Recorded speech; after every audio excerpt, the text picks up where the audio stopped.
ওয়ালাইকুম আসসালাম, ভালো আছি। আমাদের জীবনের গল্প অনুষ্ঠানে সবাইকেই জানাই আমার আন্তরিক শুভেচ্ছা সালাম, সেই সাথে আপুকেও সালাম জানাই। আপু, মানে আপনার জীবনের গল্প যারা আমাদের নিয়মিত দর্শক চ্যানেলের, তাদের উদ্দেশ্য আপনি কিছু বলেন। আমার উদ্দেশ্য সেটাই যে আমার বাবা মা নেই, বা আমি আমার দাদা দাদির কাছে থাকি। আমার দাদি মানুষের মশাই কাজ করে, একটু আমাকে একটু চলায়, দেখাশোনা করে, বা আমি একটু টুকিটাকি কাজ কাম করি। আমার একটা বোন আছে, লেখাপড়া করতেছি।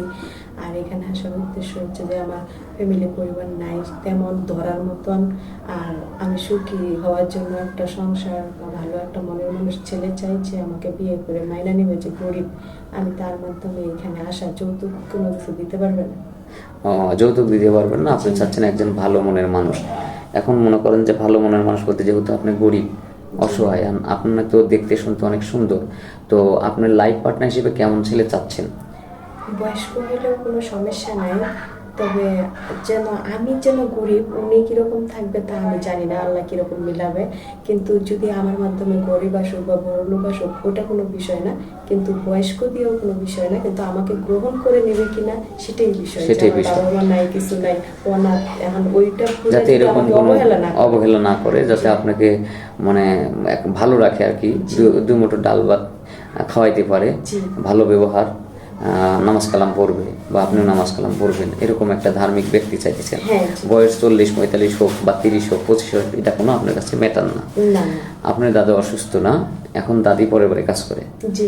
আপনিও টুকিটাকি টেলার্সের কাজ করে আপনাদের হচ্ছে সংসারটা চালাচ্ছেন। জি। এখন বিয়ের বয়স তো হয়েছে, মেয়ে মানেই তো হচ্ছে বিয়ে করতেই হবে। জি। ছেলে হোক মেয়ে হোক, বিয়ের বয়স হলে তো বিয়ে করতেই হবে। হ্যাঁ, একা কিন্তু একা আপনার থাকি। যৌতুকের কারণে বিয়ে হচ্ছে না, জি। যার একা কারণে একা আমাদের এখানে আসা। একা একা থাকি, হয়তো কতজনই প্রস্তাব দেয়, কত কিছু হ্যাঁ, বলে, কিন্তু সামর্থ্য নাই মানে তুলে দেওয়ার মতো। তার তুলে জন্য দেওয়ার আমি মতো। এখানে আসা। আচ্ছা, আবার এই বয়সে অনেকেই বাজে প্রস্তাবও দেয়, কারণ যেহেতু একটা যুবতী মেয়ে, যে সুন্দরী মেয়ে, জি, মানে দেখা নষ্ট যাচ্ছে করার জন্য সবাই আসে, সবাই আসে, গ্রহণ কিন্তু করার গ্রহণ জন্য করার মন জন্য থেকে কেউ মন আসে না। থেকে কেউ আসে না, আসলেও যৌতুক চায়। জি। যে যৌতুক দেওয়ার মতো সামর্থ্য নাই, যার কারণে আমাদের এখানে আসছেন। রান্না বান্না করতে পারেন তো নাকি? জি, আলহামদুলিল্লাহ পারি। রান্না বান্না করতে পারেন, হ্যাঁ। জি। আচ্ছা, আরেকটা বিষয় হচ্ছে, আপনি হচ্ছে কি বলবো, বলা যায়, কি বলা যায় কোন, তো মনে নাই তো আমার, একটু কাটিয়ে দেন তো। আপনার আপা, আপনার বয়স কত? আমার বয়স 21। 21 বছর না?